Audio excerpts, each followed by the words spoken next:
Muy buenos días para todos. Un cariñoso saludo a todos de parte de la Sociedad Geográfica de Colombia. El tema de la conferencia de hoy o el título es Reflexiones geohistóricas a la cuestión de la colombianización.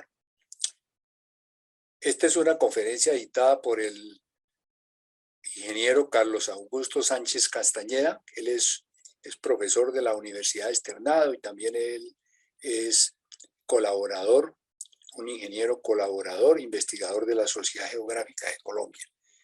Entonces le doy un saludo especial a Carlos Augusto y le doy un saludo especial a las personas que nos acompañan. Carlos Augusto es un joven profesional, tiene mucho futuro porque él es muy colaborador y muy entusiasta y activo y entregado y dedicado a su trabajo. Él es ingeniero catastral y geodesta de la Universidad Distrital Francisco José de Caldas. También es historiador de la Universidad Externado de Colombia. Es docente del programa de Geografía de la Universidad Externado de Colombia. Integrante del área de investigación en economía, trabajo y sociedad del Centro de Investigación en Dinámica Social de la Universidad Externado de Colombia. Es investigador de la Sociedad Geográfica de Colombia.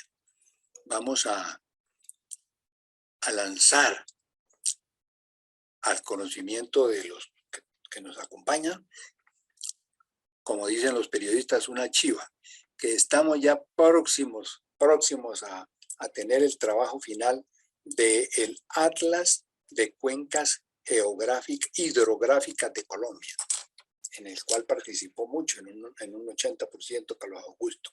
De modo que tenemos muchos motivos para presentarlo hoy con gratitud, con reconocimiento, con gusto de tenerlo aquí.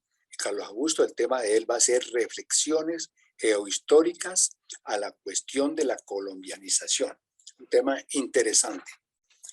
Yo le decía a él, como medio tomándolo del pelo, pues que ahora nos resultó Carlos Augusto como sociólogo, pero muy importante.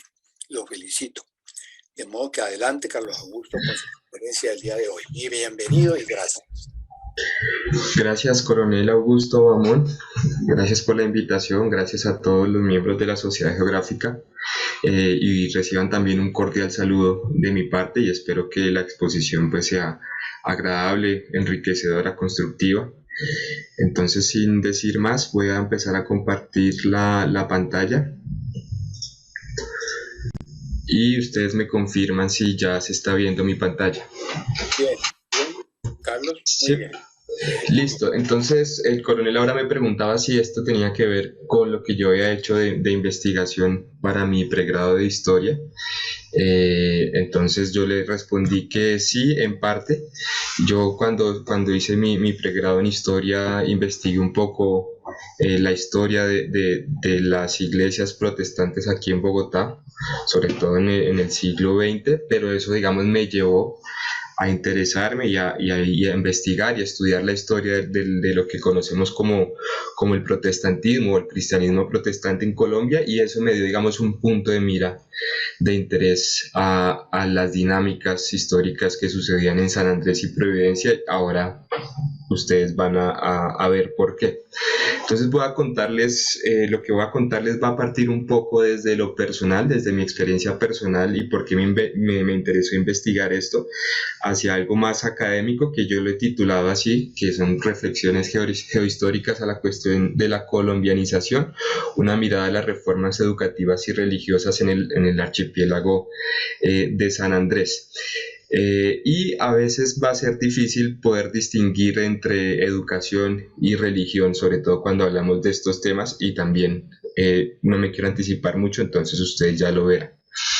Entonces, pues yo estaba después de haber terminado mis estudios de pregrado, etcétera, estaba en San Andrés en el año 2016, ya con cierto interés en el tema.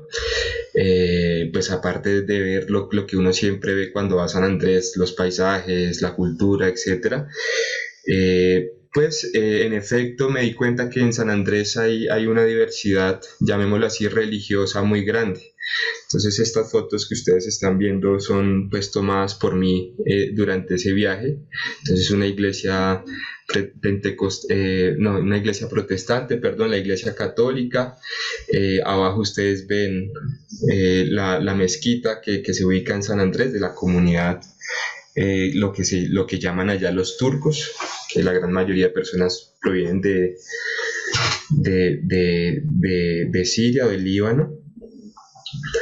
Y la iglesia que es muy reconocida por la localidad, por la comunidad local, la iglesia bautista de La Punta. Entonces pues hice estos recorridos allá, y en una de esas noches casualmente había un evento realizado por Señal Colombia de música, donde se convocaba bandas musicales locales, y hubo una banda que se llama Raizal Crew que estaba tocando, y estaban tocando esta canción que voy a compartir un pedazo a continuación con ustedes.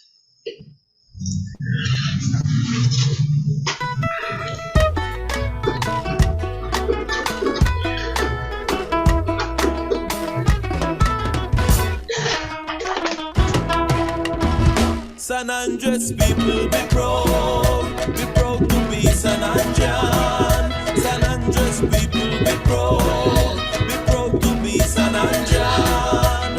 We don't know Colombian, neither Nicaraguan. San Andres people be proud to be San Andrean. Be proud that you're here, they never compare. Stop use extension and they use Alicer. Any man in your finil and to the Father you fi pray. Beg him fi please, no we culture disappear. But sometimes we forget the Most High and we end up in a trouble. We forget the things that's important and we make the price then get the double. We have to live right, we have to stop fight. Come on islanders, let's unite. Come on my brother, let's live together as one brother man sing the chorus. San Andres people be proud to be San Andrean. San Andres people be proud to be San Andrean. We don't know Colombia, neither Nicaraguan.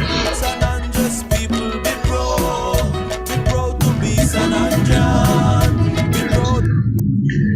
Bien, entonces quien haya escuchado esto, tenga un poquito de oído musical, pues nos damos obviamente cuenta que nos están cantando en español, y en una de las partes ellos de la canción dicen esto: San Andrés people be proud to be San Andreans. We are not Colombians, neither Nicaraguans. O sea, nosotros, bueno, como que seamos orgullosos de ser sanandresanos, no somos ni colombianos ni nicaragüenses, dice la letra, parte de la letra de esta canción. Y entonces ahí es donde paso digamos, de un interés más personal en el tema, de una curiosidad más personal en ver por qué está pasando acá, qué está sucediendo. Pues uno tiene ya el conocimiento de que en San Andrés evidentemente hay otra cultura, otro lenguaje. Ellos mismos a veces lo definen como el creol, como el raizal, o inclusive ellos dicen que es inglés. Inglés, digamos, propio sanandresano, pero al fin y al cabo inglés, y ahí surge, digamos, un interés ya más académico, si lo podemos llamar así, en investigar todas estas cosas. Entonces me encuentro que existe actualmente un grupo que se llama el Grupo Amén, que es la traducción al español, que es el Movimiento por la Autodeterminación de los Nativos del Archipiélago. Empiezo, digamos, como esta investigación desde el hoy al ayer. Y me doy cuenta que a lo largo de la historia, aquí hay un fragmento del inicio de este documento de la Declaración de Autodeterminación, entonces me empiezo a dar cuenta que ya han existido a lo largo, sobre todo del siglo XX, varios de estos movimientos que reclaman una soberanía o una autonomía más importante para el gobierno y la administración de la isla, ¿no? También uno puede hacer el trabajo de buscar un poco en la prensa, se va a encontrar con este tipo de cosas, y me encuentro con unos antecedentes importantes pues que por su ubicación, por la historia, por la cultura, el idioma, etcétera, San Andrés evidentemente es muy, muy diferente al resto de Colombia.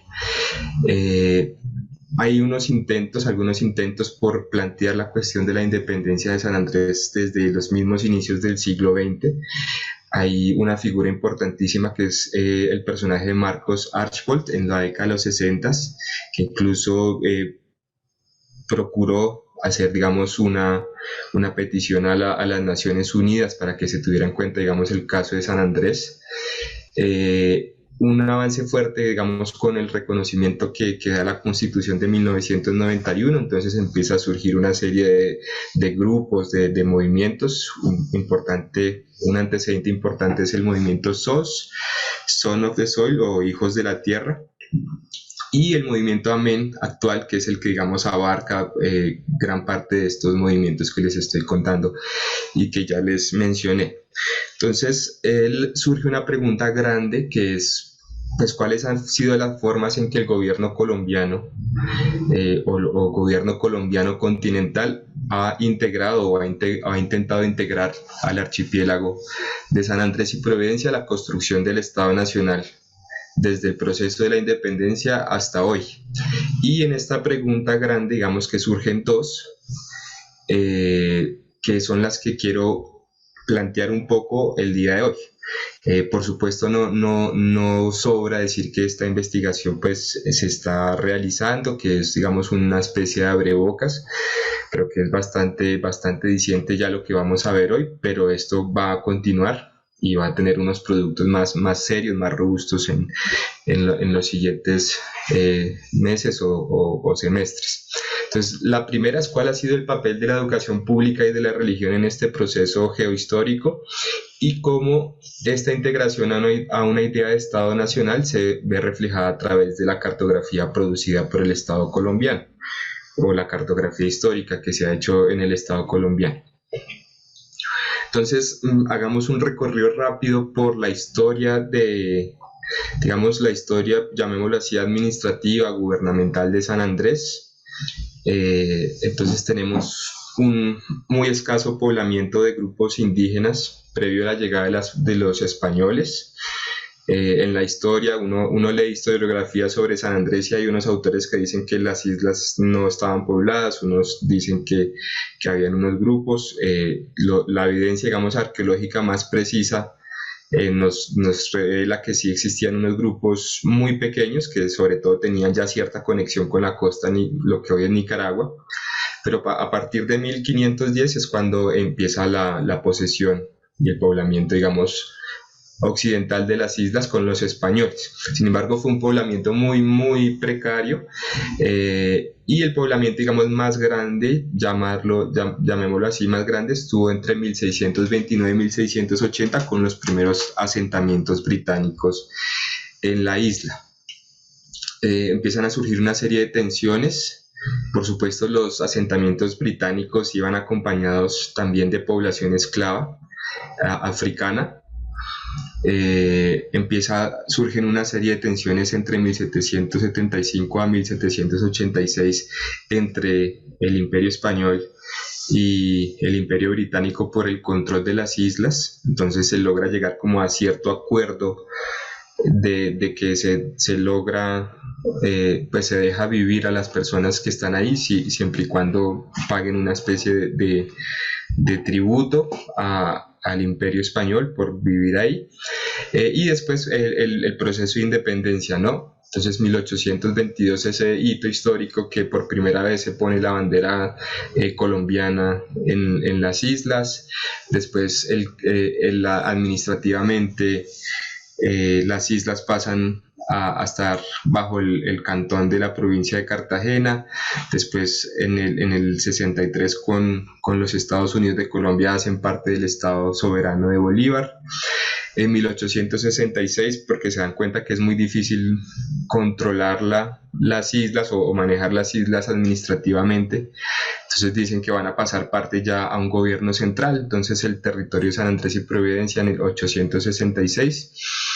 Y posteriormente, y esta es una fecha bastante importante, o estas tres que siguen para lo que estoy estudiando, es la Constitución de la República de Colombia de 1886, de un carácter bastante centralista.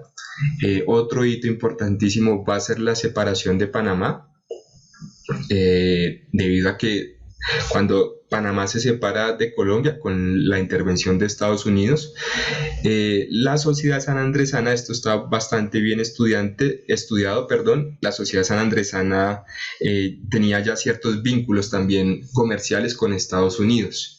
Entonces surge una especie de idea de separarse de Colombia para pasar a ser un protectorado de Estados Unidos, y el gobierno, digamos, de Colombia evidentemente se preocupa bastante de eso y va a tomar algunas medidas al respecto, a intentar tomar algunas medidas al respecto.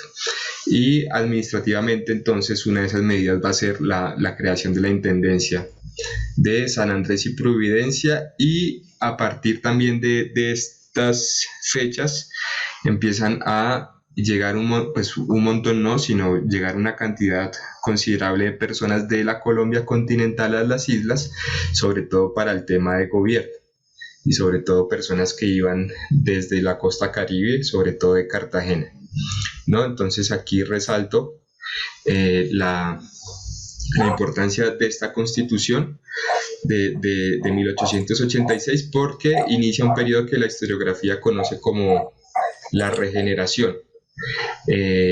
Surge la idea entonces de unificar, por decirlo así, el Estado Nacional bajo varios estandartes que van a ser la religión católica, el idioma español, la idea de unas costumbres, llamemos así, unas costumbres colombianas. Y esto se va a ver reflejado no solamente en San Andrés, sino en lo que podríamos llamar como la periferia del Estado colombiano de inicios del siglo XX. En el marco de este proceso de regeneración surge, que también han sido muy estudiadas, unas misiones evangelizadoras en Colombia a inicios del siglo XX. Y este tema, digamos, no fue ajeno a San Andrés y Providencia. Entonces, digamos, esto es lo que les acabo de contar: una constitución centralista, educación a cargo de la Iglesia Católica, la religión y el idioma como pilares de la identidad nacional, el temor a una separación de San Andrés como lo hizo Panamá. No olvidemos que con la separación esto es importante decirlo en el espacio en el que nos encontramos, tras la separación de Panamá en 1903, es que también surge la Sociedad Geográfica de Colombia, ¿no? Con la intención de estudiar qué es Colombia, estudiar geográficamente con qué cuenta el territorio colombiano. Entonces les hablaba de las misiones evangelizadoras, por supuesto un tema muy estudiado, muy amplio, que acá solamente tengo unas fotografías que sirven como referente. Entonces en Murrí, en Antioquia, grupo de indígenas catíos, Murrí, Antioquia, 1924, y vemos a los indígenas con los misioneros. Procesión del Domingo de Ramos en el Parque Principal de Mocoa, en el Putumayo, en 1910. Esta foto la tomo de un investigador que ha trabajado muchísimo estos temas de la evangelización, que es Misael Juan Bamón, de la Universidad de los Andes. Entonces ahí vemos la procesión del Domingo de Ramos en Mocoa. Ahí no se alcanza a ver muy bien, pero los hombres están separados de las mujeres en la procesión. Tal vez ustedes ahora sí lo notan que yo lo dije. Otra misión bastante estudiada es la misión capuchina en la Sierra Nevada. Esta fotografía no logré encontrar la fecha, la tomo del periódico El Heraldo. Y una fotografía de 1922 en el Putumayo, también de un misionero con dos indígenas, la tomó de un estudio que hizo Gómez. Ahora ustedes van a poder ver la referencia. En resumen, y esta imagen es bastante importante, pues acá podemos ver varias cosas que me voy a permitir señalar. Entonces, jerarquía eclesiástica de las misiones colombianas.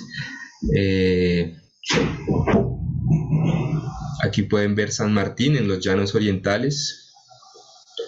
La Guajira, Casanare, Urabá, Tierra Adentro, Putumayo, Arauca y Chocó. Entonces las personas que estaban a cargo de estas misiones para 1925, en una fotografía de la exposición de Congreso y Exposición Nacional de las Misiones Católicas. Entonces, por supuesto que estos procesos que les acabo de mostrar fueron también en gran medida pues violentos con las poblaciones que vivían ahí, con los indígenas, con el idioma de las personas, con las costumbres de los indígenas de esos territorios. Pero entonces surge la pregunta como, bueno, ¿qué pasó en San Andrés y Providencia? ¿Qué pasó en San Andrés y Providencia? Porque también la idea fue llevar, o digamos, lo que se ha llamado colombianizar ese territorio. Entonces existen varias particularidades del archipiélago, y es que ya existía, a diferencia, digamos, de estos territorios periféricos continentales, el Putumayo, los Llanos, el Urabá, el Chocó, pues ya existía un pasado cristiano en San Andrés, pero un pasado cristiano de origen protestante inglés, sobre todo la iglesia bautista fundada en 1845 en la isla. Las personas que quisieron colombianizar San Andrés encontraron que pues la mayoría, por no decir toda la población, ya era cristiana pero protestante, entonces se hablaba otro idioma. Entonces aquí, repito, las personas lo pueden llamar creol, raizal, creol sanandresano. Muchos de los habitantes de San Andrés le dicen que es inglés. Ya había un sistema educativo bastante desarrollado, sobre todo a cargo de las iglesias de San Andrés, y había una cultura muy, muy arraigada, raizal, isleña, bastante arraigada. Esta identidad acaba de un salto importante en el tiempo. Es de muy vieja data, pero se ve reforzada en la Constitución de 1991. Pero para la sociedad sanandresana, digamos que esa identidad, si hablamos de un periodo de tiempo en el que se consolidó, hablaríamos de 1780 a 1953. Esta fecha de 1953 es importante porque es cuando, bajo el gobierno de Rojas Pinilla, se declara San Andrés como puerto libre. Entonces va a recibir como una segunda oleada mucho más grande de población colombiana continental. Y todas estas particularidades van a hacer que el proceso de colombianizar las islas vaya a ser más problemático, si se quiere llamar así, o muy particular, y va a producir, digamos, unos efectos pues, bastante únicos. Entonces, educación y religión para colombianizar las islas. Entonces entremos hablando del hecho religioso en San Andrés. Entonces ya les comentaba que en San Andrés existía un pasado protestante, o existe un pasado protestante bastante importante. Entonces esta comunidad se establece a bordo del Seaflower, un barco muy similar al Mayflower que llegó a Estados Unidos, pero esto lo estudia bastante bien Cooperman, una autora, si no estoy mal, estadounidense, donde ya se da cuenta que la gran diferencia entre el Seaflower, o la población del Seaflower, y el Mayflower es que los que llegaron con el Seaflower a San Andrés se dieron cuenta que para poder sobrevivir o poder, digamos, adaptarse, tenían que empezar a comerciar con esclavos africanos, cosa que no pasó con estas personas que iban en el Mayflower, que llegaron a Estados Unidos, pero ambos eran grupos de puritanos ingleses. El pasado de la piratería en la isla, los primeros asentamientos puritanos ingleses y la fundación de Iglesia Bautista constituyen la fundación mítica del pueblo raizal, y son elementos que siguen determinando hoy el reconocimiento como etnia particular. Esto lo dicen dos autores, Ronocchiari y Calabresi, en el 2016. Y otro autor importante, aquí es cuando yo les digo que es muy difícil diferenciar muchas veces entre educación y religión en el caso de San Andrés, porque él nos dice que la educación bautista hizo del inglés la lengua de la cultura y la consagró como lengua de prestigio, convirtiéndola en un claro elemento de identificación social. Este hecho cultural tuvo larga proyección histórica, pues hizo de la Iglesia la principal fuerza de la defensa de la lengua inglesa, considerándola un elemento propio de la cultura inglesa. Esto, digamos, en cuanto a esa cultura religiosa que existe en la isla. Y en cuanto a la educación, entonces de nuevo, a cargo de la Iglesia Bautista, una relación muy fuerte geográfica, demográficamente con Estados Unidos, con Jamaica, con otras islas del Caribe, islas inglesas, porque muchas veces los estudiantes de San Andrés podían irse, tenían la posibilidad de irse a continuar estudios, ya sea en Jamaica o en Estados Unidos.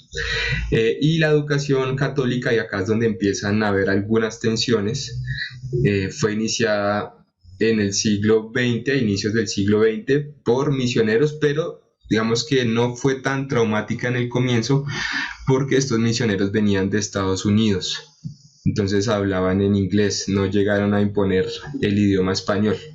Y el hito o la primera llegada, aunque no fue muy fuerte sino hasta 1913, el hito fue en 1866 con la Sociedad San José, la Sociedad Misionera San José de Estados Unidos. Aquí logré encontrar una foto, no está en muy buena resolución.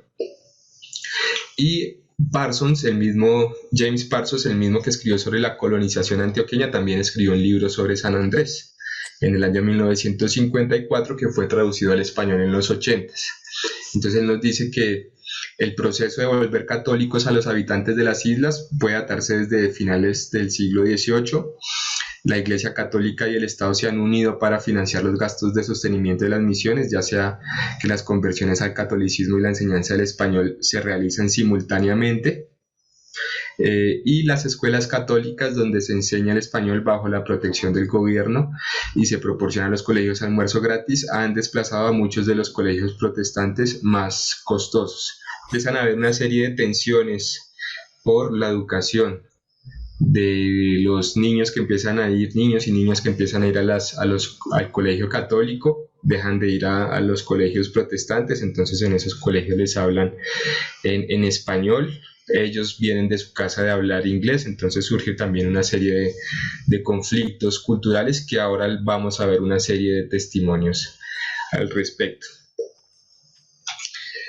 Y si tenemos que hacer una cronología muy general de este proceso de colombianización, entonces comenzamos con la Sociedad Misionera San José de Estados Unidos. Después un sacerdote alemán, misionero alemán, Albert Strobele, llega desde Estados Unidos para continuar esta misión. 1912, un año después de que se le da la intendencia de San Andrés, en 1912, se crea el Vicariato Apostólico de San Andrés y Providencia.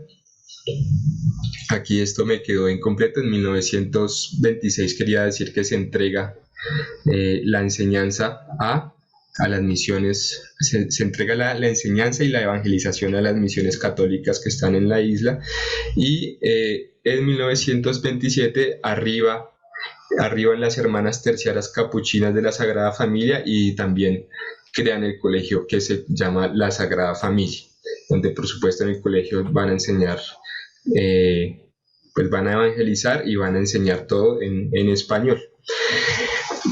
Hasta ahí, digamos, el proceso histórico visto, digamos, desde las misiones que fueron, desde las acciones del gobierno para empezar a colombianizar las islas.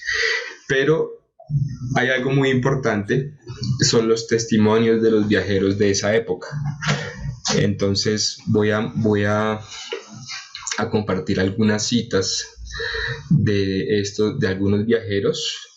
Aquí las saco del estudio Carlos Andrés Charri, que se llama En el transbordo de la colombianización, el archipiélago de San Andrés visto por funcionarios del Estado colombiano, 1888-1924, publicado en la revista Sociedad de Economía, número 2, en el año 2002. El primero de estos viajeros que nos presenta Carlos Andrés Charri, pues es nada más y nada menos que Francisco Javier Vergara y Velasco, que llegó a las islas a finales del año 87, 1887, inicios del 88, enviado por el gobierno colombiano, ¿no? Entonces son unas citas que he sacado, creo que vale la pena que las lea. Entonces él nos va a decir en ese año, o él va, digamos, a escribir más bien en sus relaciones enviadas al gobierno, que toda suma invertida en su mejora, o sea, en la mejora de San Andrés, recogerá con creces, evitándose con esto sea perdido para Colombia, toda vez que poderosas naciones lo codician con afán. Boyas en sus escollos, faros en sus islas y limpieza de sus puertos lo harán escala obligada al abrirse el canal, refiriéndose al canal de Panamá. Para este año pues no se había pensado perdido Panamá, ya se estaba pensando en el canal como proyecto. Entonces él se imaginaba que con la apertura del canal San Andrés y Providencia iba a tomar fuerza y que había que cuidarlo, ¿no? La segunda, hay más, por eso pongo aquí la referencia del estudio por si ustedes quieren verlo completo. Otra es las causas que sostienen principalmente esta situación, pues la situación, digamos, de abandono, de pobreza de las islas para esa época, se derivan de las costumbres mismas del pueblo. En primer lugar, carecen de la verdadera instrucción que esté en sano acorde con la religión católica. Las consecuencias de lo dicho es la imposibilidad de juzgar y gobernar este pueblo de la misma manera que se hace en el resto del país, o sea, en el resto del país, el país continental.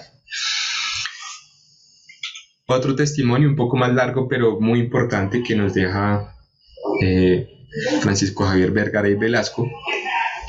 Dice: la población de ambas islas, San Andrés y Providencia, habla un inglés corrompido, cuyo principal carácter estriba en fortalecer aún más fuerte la pronunciación inglesa.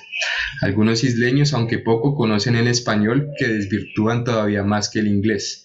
Estas gentes son protestantes de religión y pertenecen a la secta anabaptista o baptista, como ellos dicen, algunos pocos de Providencia que son metodistas. Aun cuando cumplen los preceptos de sus creencias, se observa a primera vista que tienen en ellas poca fe, y casi todos los isleños que vienen de otros lugares de la República vuelven convertidos al catolicismo, lo que prueba que sería fácil obtener de todos el mismo cambio estableciendo curas e iglesias católicas en la isla.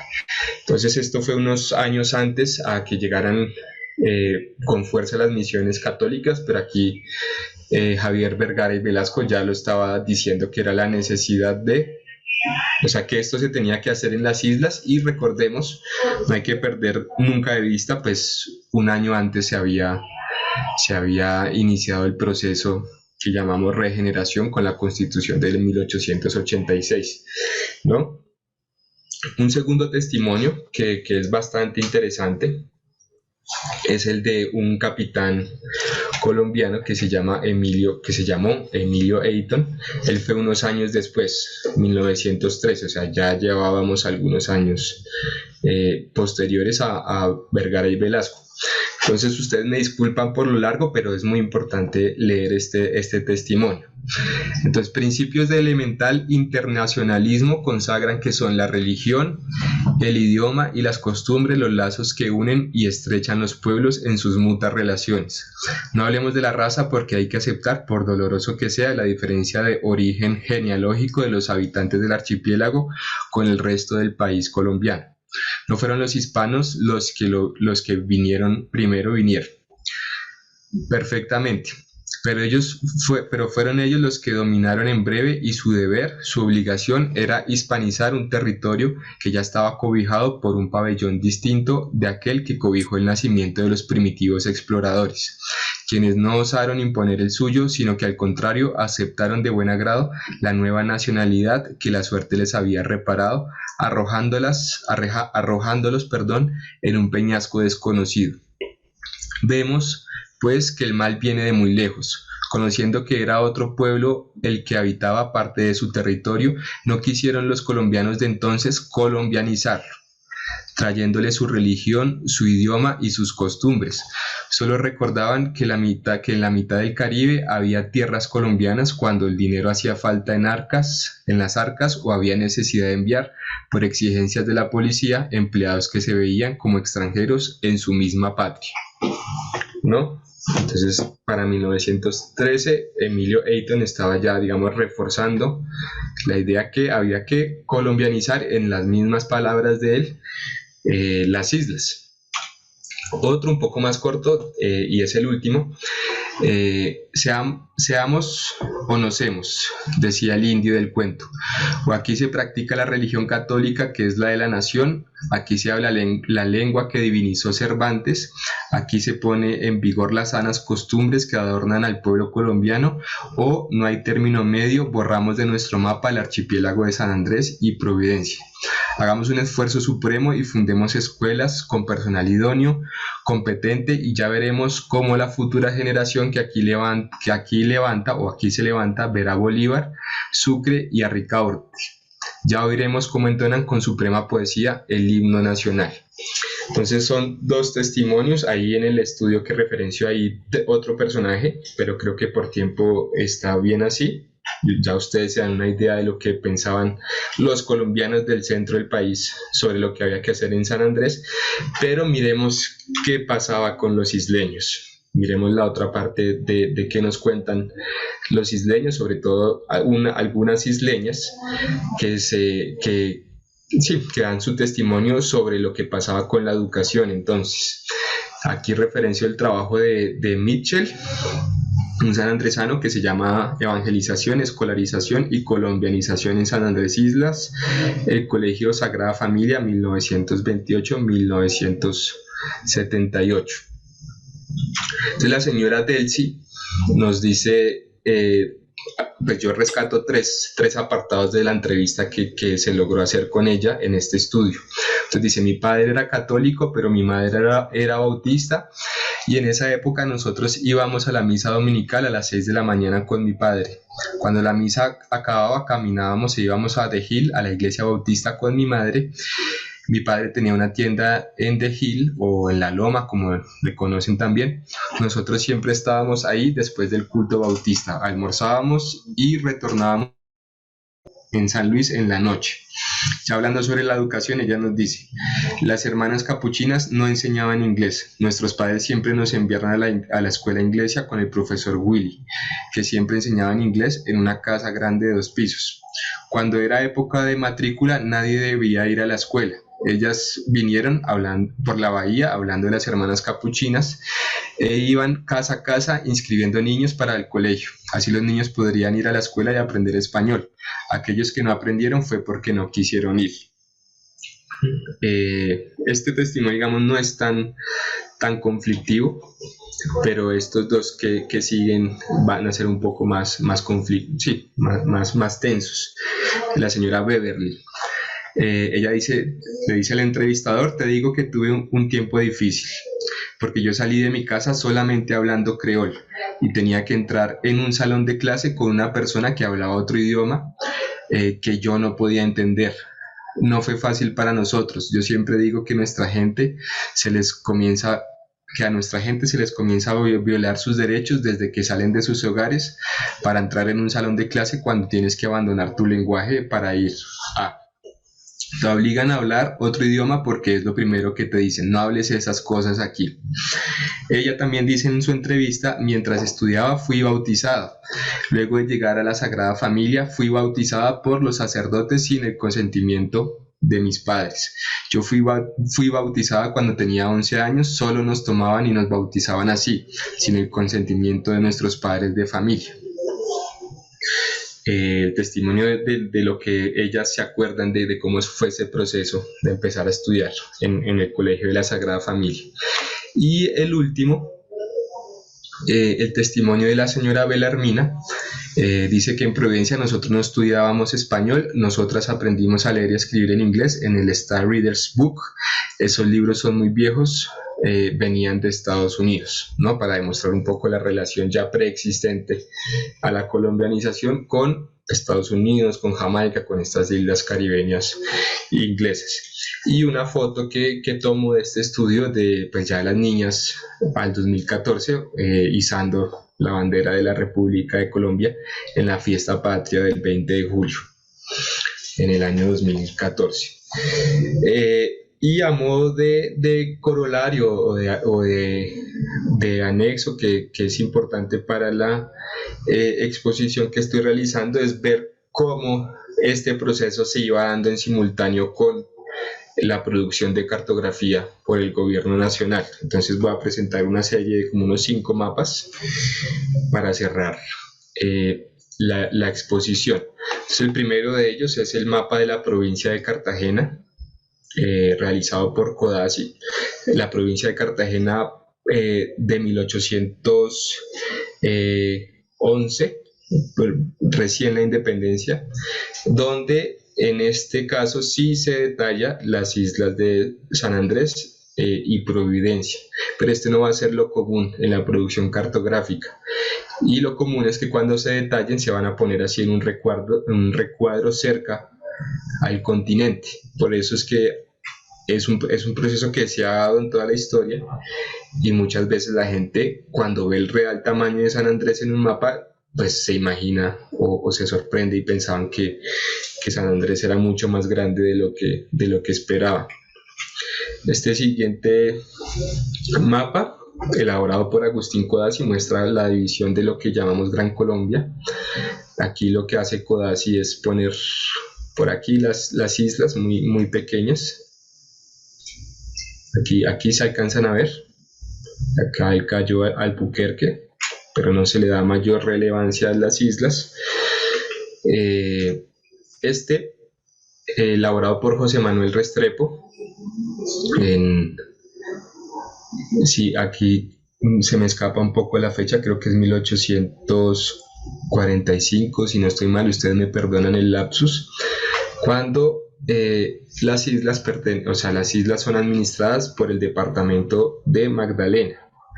En este caso no se ponen las islas, de cierta forma se invisibilizan las islas del territorio.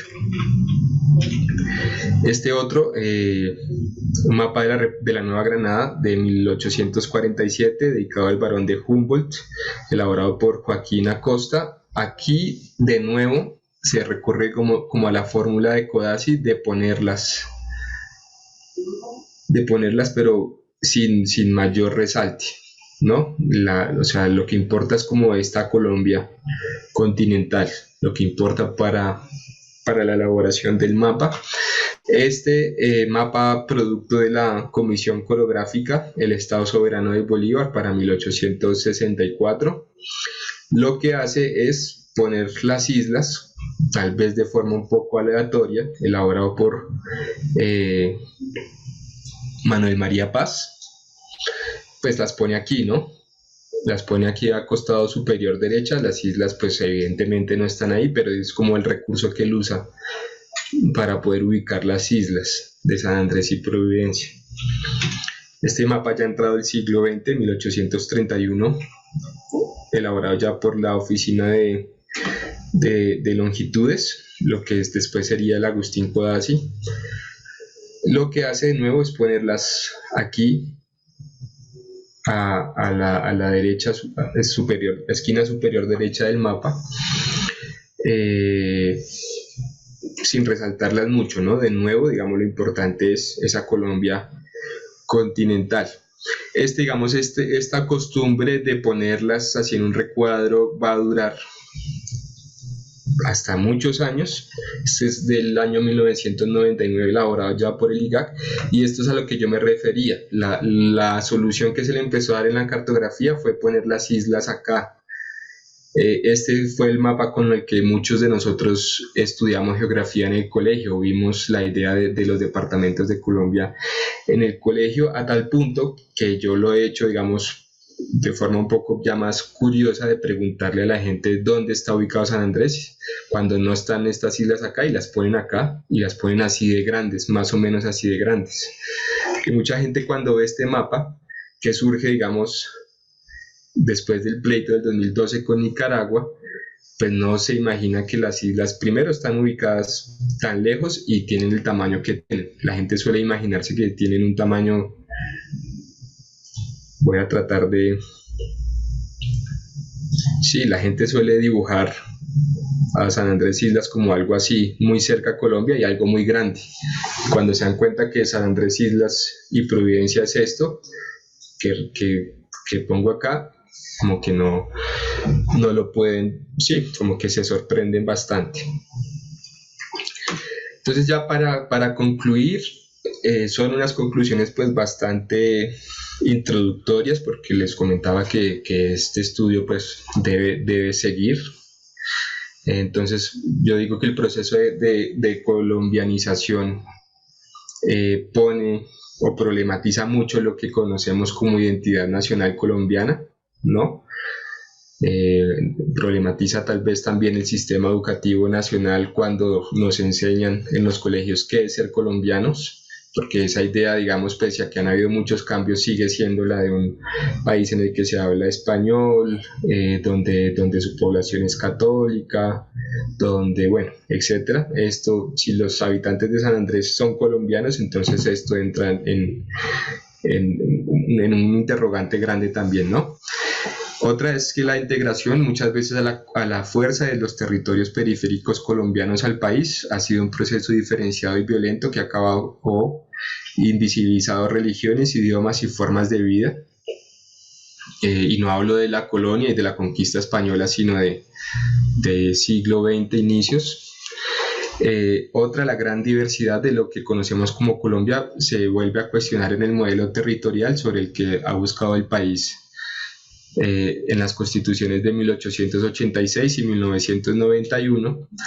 Y la última es que los problemas actuales del archipiélago, llámense pues problemas territoriales con Nicaragua, etcétera, tienen raíces históricas más profundas que van más allá del ejercicio de la soberanía y las disputas territoriales con otros países.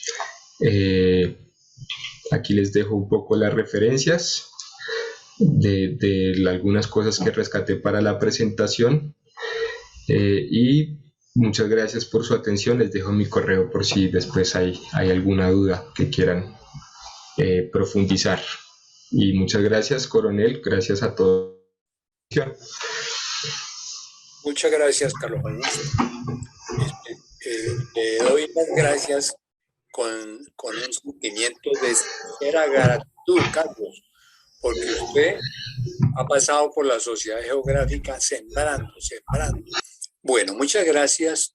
Entonces, teniendo en cuenta que ya se nos está acabando el tiempo, de modo que les agradezco su compañía y los invito a seguir continuando en estas exposiciones, en estas conferencias, y nuevamente mi felicitación a Carlos Augusto Sánchez porque este tema que él trató es un tema espinoso, es un tema delicado, pero que lo tenemos que entender con profundidad.